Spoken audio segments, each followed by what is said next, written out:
Hello guys, what will be happened next to Trump and Putin's relationship cause it all about turn sour as President pushes for resolution with Ukraine. While President Donald Trump previously refrained from speaking ill of Russian President Vladimir Putin, those days are over. The ongoing war between Russia and Ukraine has changed the nature of their dynamic. Although the two appeared to get along, at least publicly, during Trump's first administration, their relationship has unraveled as the more recent conflict persists. In recent weeks, Trump has refused to mince his words when asked about Putin. Trump said during a cabinet meeting July 8 he was fed up with Putin and said he was eyeing potentially imposing new sanctions on Russia. "We get a lot of bulls thrown at us by Putin, if you want to know the truth," Trump said. "He's very nice all the time, but it turns out to be meaningless." John Hardy, Russia Program Deputy Director at the Foundation for Defense of Democracies, said Russia started to attract ire from Trump dating back to March after Ukraine agreed to a 30-day ceasefire. But Russia has failed to get on board with a ceasefire. "Really, since then, I think Trump has come to view the Russians as the main impediment to a deal," Hardy told Fox News Digital Thursday.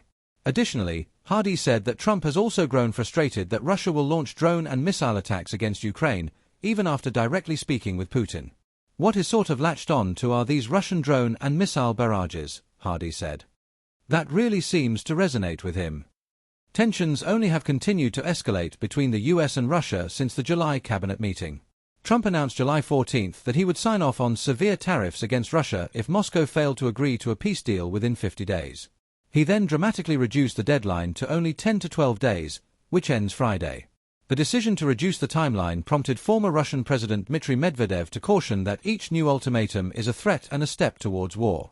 In addition to economic sanctions, Trump responded to Medvedev and issued a rare statement disclosing that 2 U.S. Navy submarines would be moved in response to escalating threats from Russia.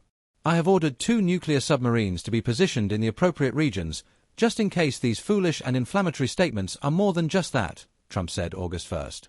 Trump's disclosure of the submarine presence puts additional pressure on Russia to come to the negotiating table, according to Brian Clark, a retired submarine officer and director of the Hudson Institute think tank Center for Defense Concepts and Technology. "We have used very sparingly submarines to try to influence adversary behavior before, but this is pretty unusual, to do it against a nuclear-powered adversary like Russia in response to a nuclear threat by Russia," Clark told Fox News Digital Monday. "So I think this is trying to essentially push back on Russia's frequent and long-standing threats to use nuclear weapons in part of the Ukraine conflict." Momentum is picking up on negotiations though, and U.S. Special Envoy Steve Witkoff met with Putin Wednesday. Trump said in a post on Truth Social afterward that great progress was made during the meeting. And now, Trump and Putin are expected to meet face-to-face imminently in an attempt to finally advance negotiations to end the war between Russia and Ukraine. Still, Hardy said he is skeptical that the meeting between Putin and Trump will result in meaningful progress. "I don't expect a summit to produce much," Hardy said. "And I think Putin could try to use the summit to placate Trump and kind of buy more time continues assault on Ukraine, but I think his goal is he'd love to be able to enlist Trump in his effort to impose these harsh terms on Ukraine." Russia has pushed for concessions in a peace deal that include barring Ukraine from joining NATO, preventing foreign peacekeeper troops from deploying to Ukraine after the conflict, and adjusting some of the borders that previously were Ukraine's.